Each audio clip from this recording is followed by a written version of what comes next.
하겠습니다.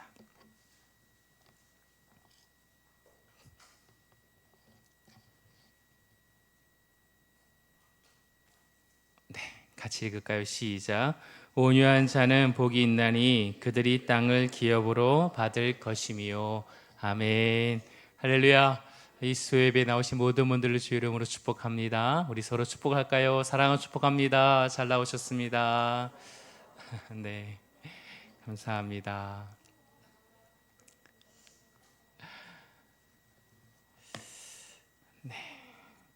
제가 오늘 급하게 올라온다고 올라왔는데 여러분 얼굴이 너무 잘 보이는 거예요. 왠지 아세요?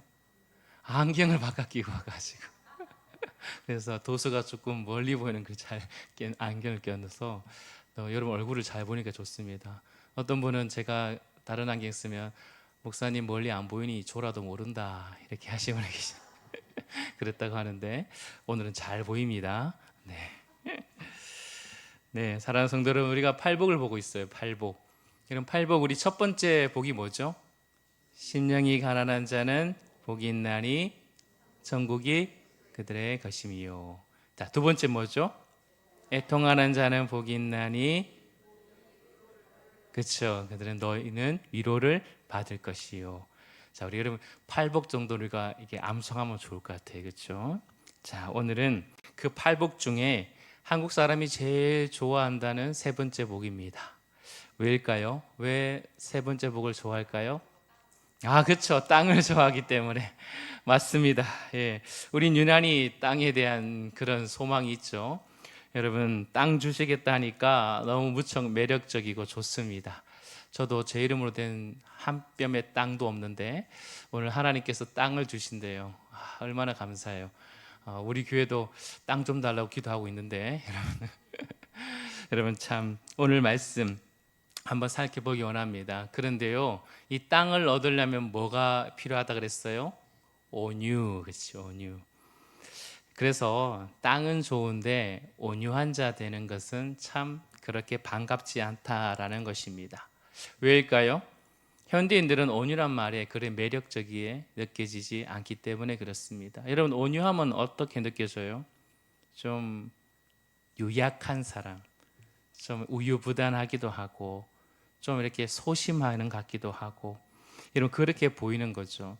그래서 내 자녀의 이름을 온유라 짓는 자녀도 있지만 우리 온유는 강합니다. 우리 교회 온유는 아주 강합니다. 예, 그런데 세상 사람들은 그 연약하고 참 이렇게 흐지부지한 그런 우유부단한 것 같은 그런 온유를 참 좋아하지 않아요. 그러나 우리 하나님께서는 우리 주님께서는 말씀하십니다. 그 온유함은 그런 온유함이 아니라 바로 하나님의 주신 그런 놀라운 은혜 가운데 일어나는 온유다. 한마디로 예수 닮은 성품의 온유다라는 것을 말씀하고 있습니다. 여러분 온유가 어디 나오죠? 바로 갈라디아서 5장 22절에서 23절 말씀 보시면 성령의 열매 안에 나오죠. 읽어볼까요? 시작. 오직 성령이 일면은 사랑과 희락과 화평과 오래 참음과 자비와 양성과 충성과 온유와 절제니 이 같은 것을 금지할 법이 없느니라. 아멘. 바로 이 온유는 성령으로 말미암아 얻어지는 그런 또 아름다운 그리스도를 닮아가는 성품이다라는 것입니다. 그래서 오늘 이 밤에는 온유에 대해서 한번 살펴보려고 합니다. 온유가 무슨 뜻인가? 그리고 온유한 사람은 어떤 사람인가? 그리고 우리는 어떻게 온유할 수 있을까라는 그런 제목을 가지고 함께 살펴보길 소망합니다. 여러분 온유라고 번역된 헬라어 프라우스라는 단어예요. 프라우스. 이 단어는 어디에 쓰이는 단어라면 야생 동물 알죠? 야생마 같은 거 있지 않습니까? 그 짐승을 잘 길들였을 때 상태를 온유하다라고 얘기하는 것입니다. 야생마를 잘 길들여서 주인이 쓰시기에 좋게 그렇게 바뀌었을 때 온유하다라는 거예요. 그러니 여러분 내가 온유한 자가 되길 원한다 할 때 여러분 안에 다 야생마 한 마리씩 있죠. 거친 내 마음, 내 안에 그런 거침이 있지 않습니까? 그 거친 것을 어떻게 해요? 잘 다스리고 잘 주인의 마음에 잘 합하게 쓸 수 있는 그런 상태를 말하는 것입니다. 유명한 철학자 아리스토텔레스는 그의 윤리학 저서에서 온유한 사람은 분노에 있어서 중용을 취할 줄 아는 사람이다 라고 그렇게 말했습니다. 정당한 대상을 향해 정당한 정도로, 정당한 때에 정당한 목적으로, 정당한 방법으로 화를 낼 줄 아는 사람, 이 사람이 바로 온유한 사람이다 라고 말했어요. 이것을 좀 더 확대하면 온유함은 모든 대인의 관계 속에서 자신의 감정을 적절히 조절할 수 있는 사람이라는 것입니다. 화를 내는 것에 있어서도 자신을 잘 조절할 수 있는 사람, 이것이 훈련된 성품이 바로 온유입니다. 온유함은 힘과 부드러움이 조화된 상태라고 보시면 좋을 것 같습니다. 절대로 여러분 오해하시면 안 됩니다. 온유한 자에게 힘이 없다라는 것이 말하는 게 아니에요. 격분하거나 충분히 내게 능력이 있어서 복수할 수 있는 힘이 있어요. 그러나 그 힘을 쓰지 않고 참고 용서해 주는 것. 여러분, 힘이 없어서 온유하지 않은 것은 유약한 것입니다. 그렇죠? 어린아이에게 온유하다 하면 별 감동은 없어요. 그러나 강한 힘이 있는 사람, 다윗 같은 사람이 온유하다 하면 감동이 있죠. 여러분, 장로님이 온유하다, 목사가 온유하다 하면 당연히 그래야지라고 생각할 수 있지만, 여러분, 대통령이 온유하다 하면 여러분 굉장한 뭐랄까요? 감동이 전해지기 때문에 그렇습니다. 그러므로 힘을 가진 자, 그 자에게 온유함이 일어나는 것은 진짜 귀한 성품이다라는 것이에요.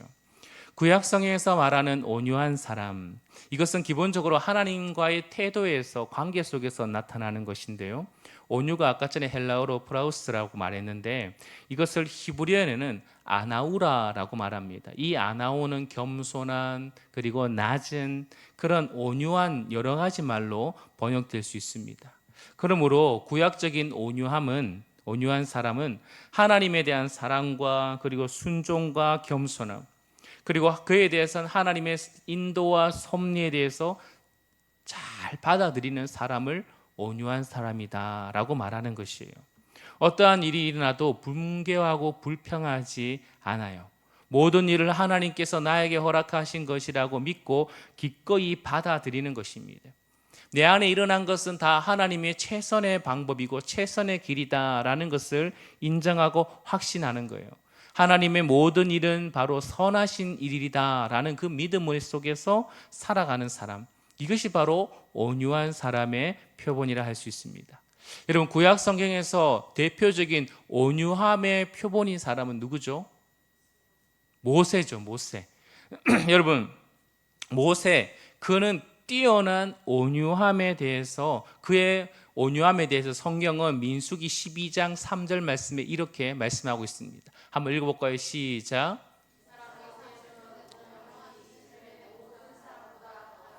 네, 이 사람 모세는 온유함이 지면에 누구보다요? 모든 사람보다 더하다라고 그렇게 말하고 있습니다.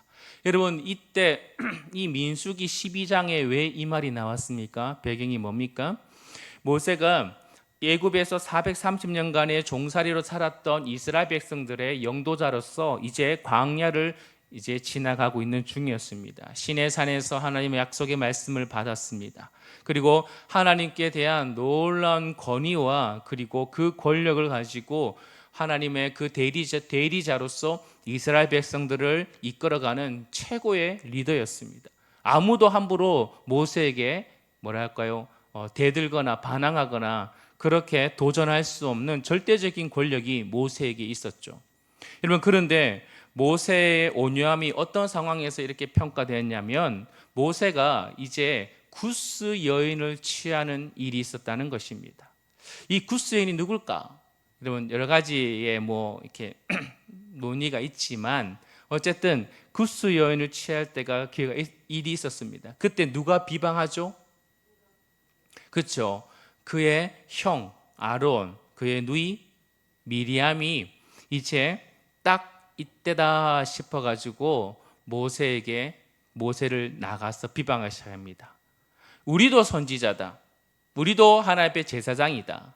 근데 왜 모세만 지도자인가? 하나님께서 우리도 만나 주셨고 나에게도 말씀하신 그런 권위와 그런 능력이 있는데 왜 모세 혼자 절대적인 그 권력을 휘두르는가? 라고 그렇게 말하면서 백성들을 선동하기 시작했던 거죠. 여러분이 어떻게 하겠습니까? 모세라면 뭐라고요? 권사님? 화딱지가 난다. 그렇죠. 화가 나죠. 특히나 여러분 아론과 미리암은 모세의 형제입니다. 누구보다도 지지해주고 누구보다도 응원해주고 이해해줄 사람들이 지금 맨 앞장에 서서 이런 화를 내고 있어요. 그러니 얼마나 화가 나고 괘씸하지 않았겠습니까? 근데 여러분, 그래서 모세는 얼마든지 그들에게서 여러분 벌을 내릴 수 있었습니다. 근데 여러분, 모세는 어때요? 잠잠합니다.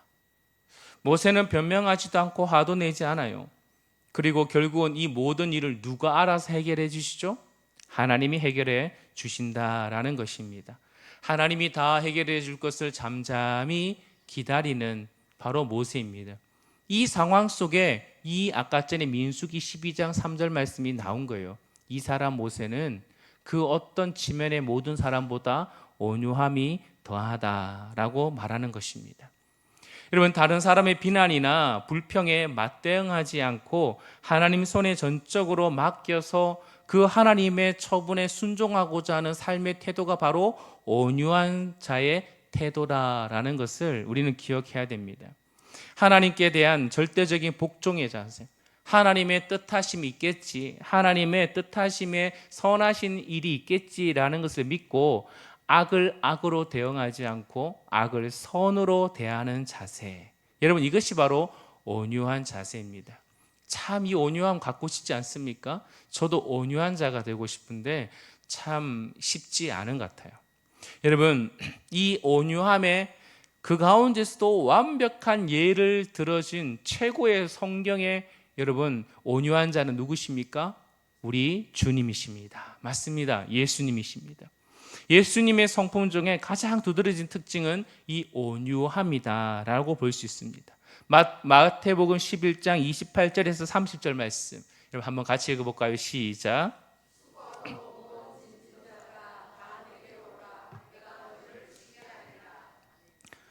나는 마음이 온유하고 겸손하니 나의 명예를 메고 내게 배우라. 그리하면 너희 마음이 쉼을 얻으리니 이는 내 멍에는 쉽고 내 짐은 가벼움이라.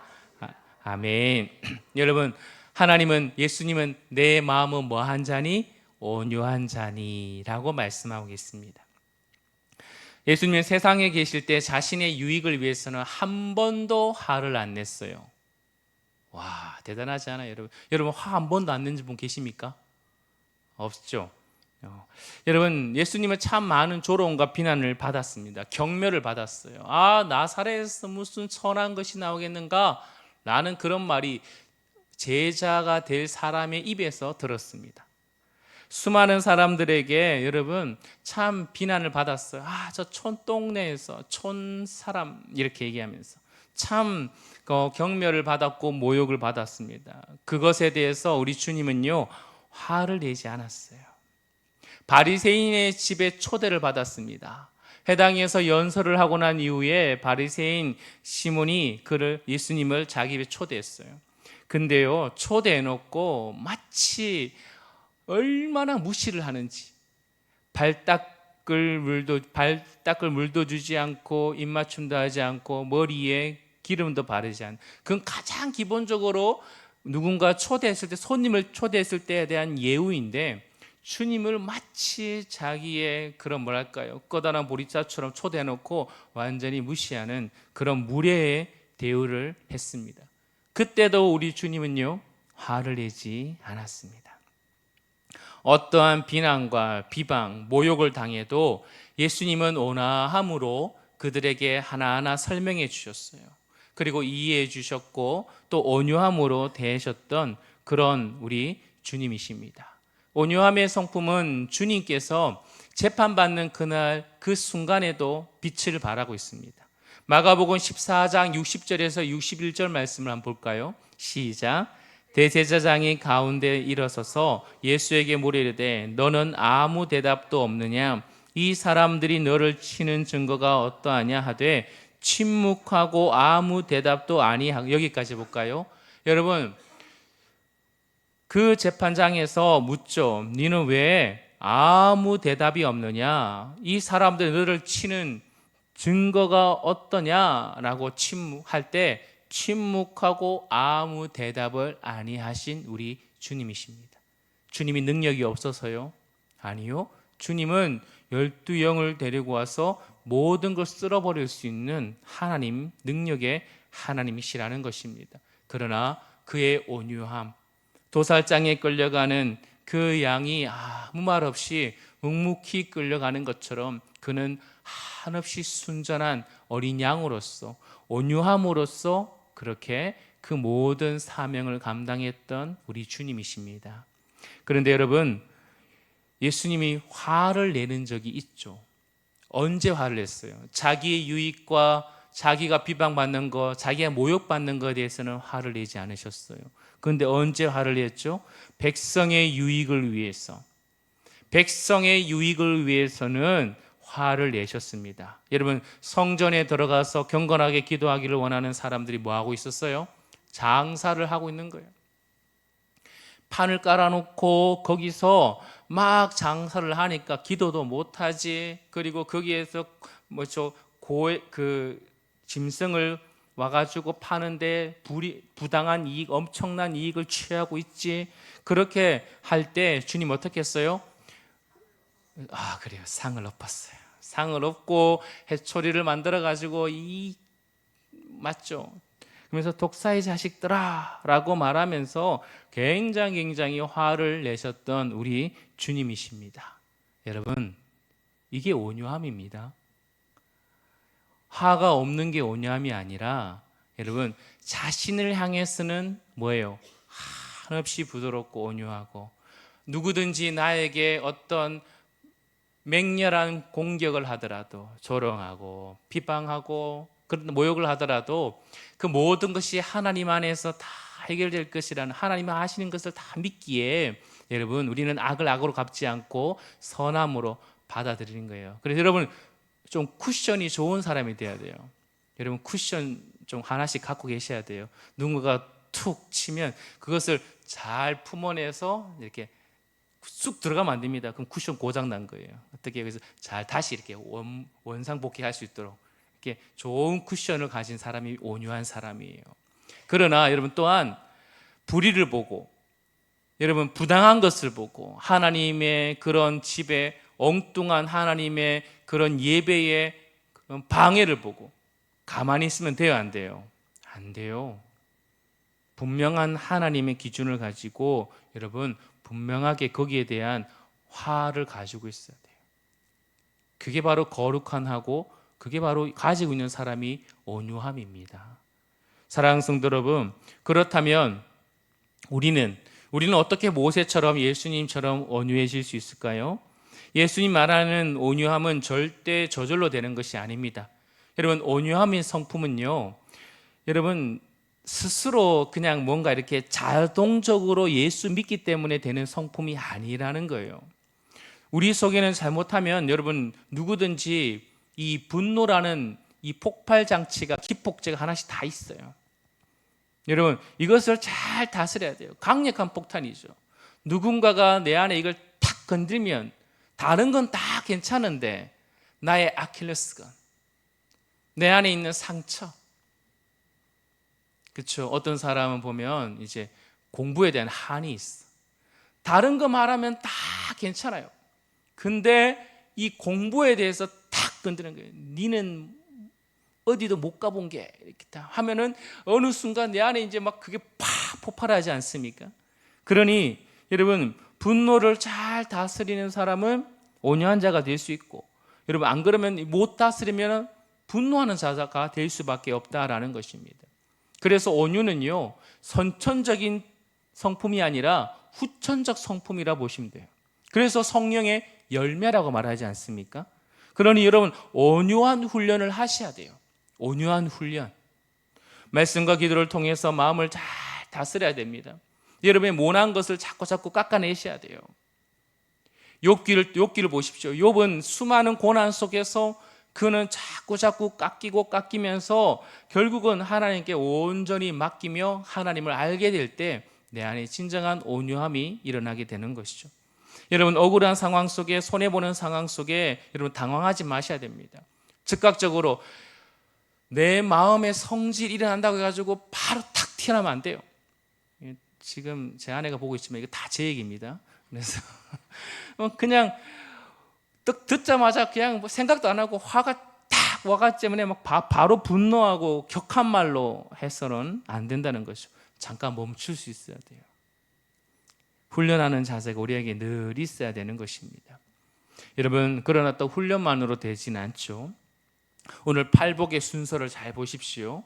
여러분 우리는 팔복은 그냥 띄엄띄엄 있는 복이 아니라 다 관계, 이 단계를 통과해야 가능한 이 복이라고 말씀드렸습니다. 온유는 자신의 가난함과 제됨에 인하여 깊은 절망을 하고 애통하는 마음으로 눈물을 흘려본 사람들 마음속에 생겨나는 영적인 자질이라는 것입니다.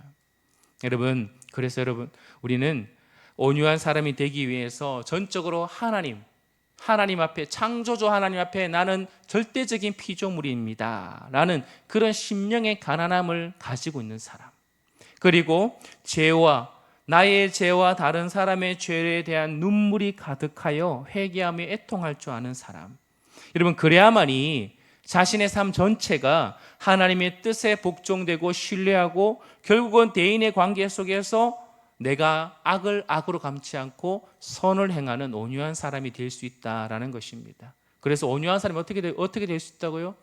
여러분 내 스스로를 계속 살펴보셔야 돼요. 나는 아무것도 아닙니다. 그리고 나의 죄와 이 땅의 죄를 가지고 끌어안고 많이 우셔야 돼요. 그래서 내 안에 좀 뭔가 촉촉함이 있어야 돼요. 그래야지 온유가 돼요. 내 안에 심령이 메말라 있고 심령이 정말 딱딱하고 눈물이 메말라 있으면요 누구든지 탁 건들면 내 안에 온유가 안 나와요. 받아들일 수 없어요. 그런데 여러분 보세요. 성령의 충만함을 받고 하나님 앞에 여러분 어때요? 하나님 앞에 정말 자신을 그대로 내려놓고 하나님 앞에 눈물로 내 영혼이 촉촉했을 때 누군가가 와도 누군가가 해도 어때요? 내가 다 받아들이고 다 품어내고 다 흡수해낼 수 있는 그런 온유한 사람이 될 수 있다라는 것입니다. 사랑하는 성도 여러분, 이런 온유한 사람은 영적 자질을 갖출 때, 이 온유함을 갖췄을 때 우리는 남들이 나에게 대한 평가, 행실, 반응, 그 마음에 여러분 귀를 기울이고 그 말들을 다 수용할 수 있는 것입니다. 자아가 죽어요. 내가 죽어요. 그러므로 말미암아 귀가 열려요. 눈이 열리고 다른 사람의 말이 들려오기 시작합니다. 악한 의도로 나의 마음을 막 헤집어 놓는다 할지라도 어때요? 내 마음이 겸손하게 부드러움으로 잘 받아냅니다. 자기 연민에 빠지는 게 아니에요. 보복의 심리로 여러분 받아들이지 않는 거예요. 어떤 말 하더라도 상처받지 않아요. 그래서 잘 이겨내는 거죠. 아까 때는 쿠션, 촉촉함이 우리에게 있어야 되는 것입니다. 그래서 온유는요 그냥 부드럽다 끝나는 것이 아니라 강인함이 있습니다. 여러분 온유는 굉장히 강한 것입니다. 어찌 보면 온유한 자가 진정한 리더라고 볼 수 있다라는 것입니다. 이 온유한 자는 하나님의 말씀을 받을 때도요 참 필요합니다.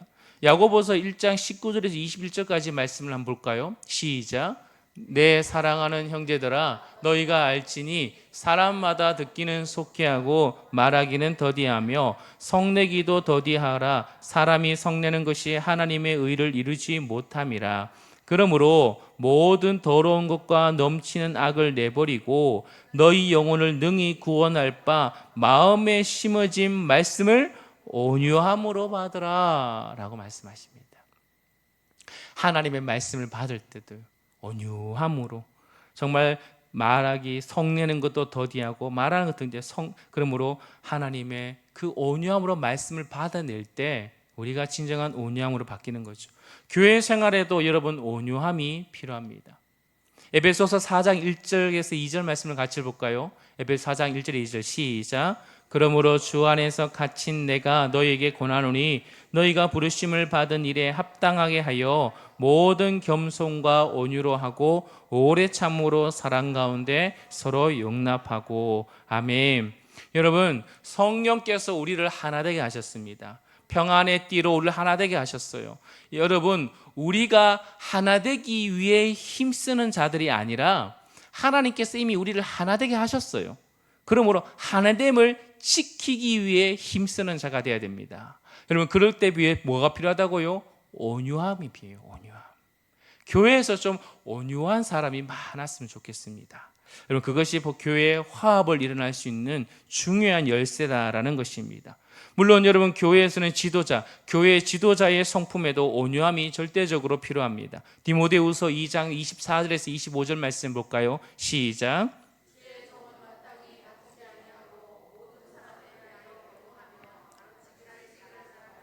참으로 거역하는 자를 온유함으로 훈계할지니. 아멘. 여러분, 모든 사람에 대해서 온유함으로, 여러분 참 제가 참 부족해서 온유함이 없을 때가 있는데, 여러분 그러나 온유함을 계속 성품으로 온유함을 보여줘야 되는 거죠. 여러분, 그리고 어떤 잘못한 사람이 있어요. 교회에 잘못한 사람이 있으면 분명하게 온유함으로 훈계를 해야 됩니다. 그 사람을 입장을 이해하고 받아들이면서 또한 그렇지만 죄에 대해서는 단호하게 훈계를 해서 그 사람이 다시 주의 품으로 들어올 수 있도록, 공동체가 다시 거룩한 공동체가 될 수 있도록 분명한 온유함은 약한 게 아니에요. 유약한 게 아닙니다. 분명한 온유함으로 그렇게 다스린 지도자가 되어야 되는 것입니다. 네 번째로, 형제를 징계할 때도 마찬가지입니다. 또한 다섯 번째로 본다면 불신자에게 전도할 때도 온유함이 필요하죠. 베드로전서 3장 15절 말씀을 볼까요? 베드로전서 3장 15절 말씀 시작. 너희 마음에 그리스도를 주로 삼아 거룩하게 하고 너희 속에 있는 소망에 관한 이유를 묻는 자에게 대답할 것을 항상 준비하되 온유와 두려움으로 하고. 아멘. 누군가가 여러분에게 물어요. 복음에 대해서 물어요. 교회에 대해서 물어요. 그렇죠? 아니면은 또 불신자든 초신자든 이건 어떻게 하는 거예요? 이거는 뭐예요? 막 물어요. 그때 여러분, 아이 그것도 몰라? 이렇게 말하면은 안 된다는 것입니다. 어떻게 해요? 온유함으로, 그리고 말씀을 내가 혹시나 잘못 전할까 봐 온전한 말씀을 전하기 위한 두려운 마음으로, 그렇게 우리는 그 사람에게 잘 대답할 수 있는 준비가 되어 있어야 되는 것입니다. 누군가가 물어도, 누가 물어도 여러분 온유함으로 대하십시오. 지나가다 누군가 길거리 가다가 여러분 물어도, 여러분 우리 교회 초신자가 물어도, 아니 우리 교회 여러분 오랫동안 다닌 사람이 누군가가 물어도 항상 온유함으로 받아들일 수 있는 그런 자세가 필요한 것입니다. 여러분, 그렇다면 우리 마지막으로 온유한 자가 받는 복은 무엇입니까? 그렇죠. 5장 5절 말씀에 온유한 자는 복이 있나니 그들이 땅을 기업으로 받을 것이미요 라고 말했습니다. 세상은 온유한 자를 이용합니다. 조롱하기도 하고 무시하기도 합니다. 아무렇게나 대하기도 합니다. 유약한 자들, 좀 뭐랄까 우유부단한 사람, 좀 소심한 사람, 어떻게든 저 사람을 이용해서 더 이익을 많이 취하려고 합니다. 그래서 온유한 자는 세상에서 남는 게 하나도 없어요. 무시당하기도 하죠. 그래서 사람들은 어떻게 합니까? 나 무시 안 당할 거야. 나 손해 안 볼 거야. 그래서 강한 자가 되고 싶어 합니다. 그래서 자신을 보호해서 살아남고 싶어 합니다. 그러나 우리 주님은 분명히 말씀하십니다. 온유한 사람이 땅을 기업으로 얻게 될 것이다 라고 말씀하시죠. 이 말씀은 원래는 구약의 시편의 37편 11절에 있는 말씀을 인용한 말씀입니다. 시편 37편 11절 말씀 보면, 그러나 온유한 자들은 땅을 차지하며 풍성한 화평으로 즐거워하리로다 라고 말씀하셨습니다. 온유한 자는 땅을 차지할 뿐만 아니라 풍성한 화평으로 즐거움을 누릴 수 있는 것이죠. 이 땅은요, 바로 하나님의 관계 속에서 누려지는 풍성한 삶을 의미하는 것이다 라고 보면 좋을 것 같습니다. 하나님과의 바른 관계 속에서 살아가는 것, 내 자신을 내가 바르게 관계 속에 살아가는 것, 그리고 다른 사람과 바르게 살아가는 그 모든 것이 땅이라고 보시면 좋을 것 같아요. 여러분, 온유한 자면 하나님과의 관계 속에서 항상 하늘의 기업과 천국을, 하나님의 나라를 소유하게 되는 줄 믿으시길 바랍니다. 여러분, 온유한 자가 아니면 하나님과의 관계도 깨어지고 우리는 저 천국의 그런 하늘의 나라도 우리가 취할 수 없는 것이죠. 물론 그러므로 다른 사람과 온유하지 않으면 관계도 깨어집니다. 개팍한 사람을 누가 함께 하겠습니까? 그러므로 사랑하는 성도 여러분, 온유한 자가 되기를 축복합니다. 온유한 자가 많은 교회, 공동체는 얼마나 아름다울까요? 자기의 본성대로 상처 품고 서로를 대하고 냉랭하게 모였다가 그냥 흩어지는 공동체가 아니죠. 교양과 품위가 있지만 가슴에는 상처를 품고 또 쌀쌀하게 맞는 것이 아니라 여러분, 상처를 받아들일 수 있는 따뜻함, 누구든지 겸손하게 선한 마음으로 서로를 대하는 그 마음, 온유한 사람이 있는 공동체는 정말 아름다운 공동체가 될 거라 생각됩니다. 여러분, 우리는 온유한 자가 돼야 돼요. 우리 당회원들, 저부터 시작해서 교구장들, 또 우리 모든 기관장님들, 특별히 리더분들은 온유한 자가 돼야 되죠. 온유한 자가 섬기는 부서, 기관, 교회는요, 그곳이 천국이 되는 것입니다. 그곳이 하나님 나라가 임하는 것이에요. 여러분, 온유해 보십시오. 그러면요, 그 부서에 사람을 얻게 돼요. 그게 땅입니다. 여러분, 온유해 보십시오. 그 많은 사람들의 그 아름다움을 관계 속에서 아름다운 그 공동체를 이루어지게 된다라는 것입니다. 근데 정말 안타까운 것은 하나님의 리더로 공동체 안에 세워졌는데 온유하지 못해서 사람들의 마음을 다 잃어버린 사람이 있어요. 누군가가 잘 모여있다 그 사람은 딱 하면 어떻게 합니까? 갑자기 침묵이 흐르거나 싸늘해지거나 자리를 다 떠나는 거예요. 분위기가 안 좋아지는 거죠. 이러면 안 되죠, 그렇죠? 가끔 제가 갈 때도 그런 것 같은데 그러면 안 되는 거죠. 여러분, 명목상 직분이 있는데 그러면 그것은 땅을 얻지 못하는 그런 사람이라는 것입니다. 외로운 거죠. 가정의 천국을 이루고 싶어요. 누구나 가정이 행복하고 화목한 가정이 되고 싶어요. 그러면 여러분, 온유한 자가 되어 보십시오. 온유하지 못한 가장이에요. 온유하지 못하는 아내예요. 온유하지 못하는 그런 성품을 가지고 있는 사람이 집에 딱 들어가면 어떻게 되죠? 집에 딱 들어가면 갑자기 자기네끼리 잘 좋다가 내가 집에 딱 들어가면 갑자기 각자 방으로 쑥 들어가 버려요. 그렇죠? 그래가지고 분위기가 싸늘해요. 내가 왔는데 왜 이렇게 집안이 이렇게 썰렁한 거야? 이렇게 볼 수 있는 거죠. 여러분, 반대로 온유한 자가 되어 보십시오.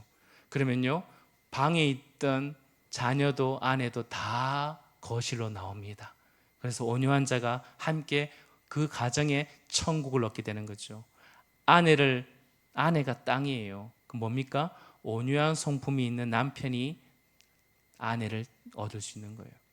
온유한 성품의 아내가 그 남편의 마음을 얻을 수 있는 것이고요.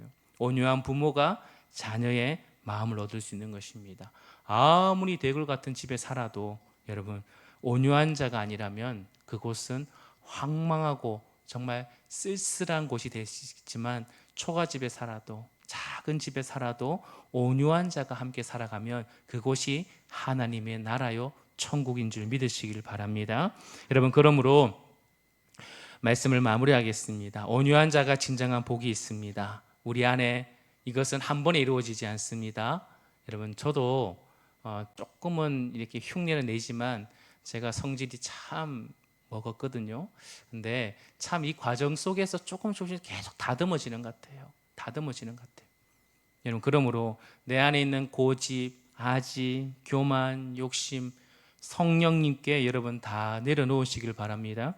성령님께서 여러분 자신을 맡겨보십시오.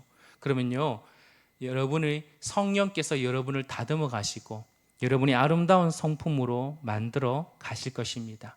그래서 우리가 온유한 자가 되어서 교회가 하나님의 천국 공동체가 되고, 여러분이 온유한 자가 되어서 가정이 천국 공동체가 되는 그런 은혜가 있기를 주의 이름으로 축복합니다. 우리 이 시간에 찬양할까요? 우리 전에 한번 불렀는데 심령이 가난한 자, 우리 팔복에 대한 찬양 아시죠? 우리 함께 부르며 기도하는 시간을 가지도록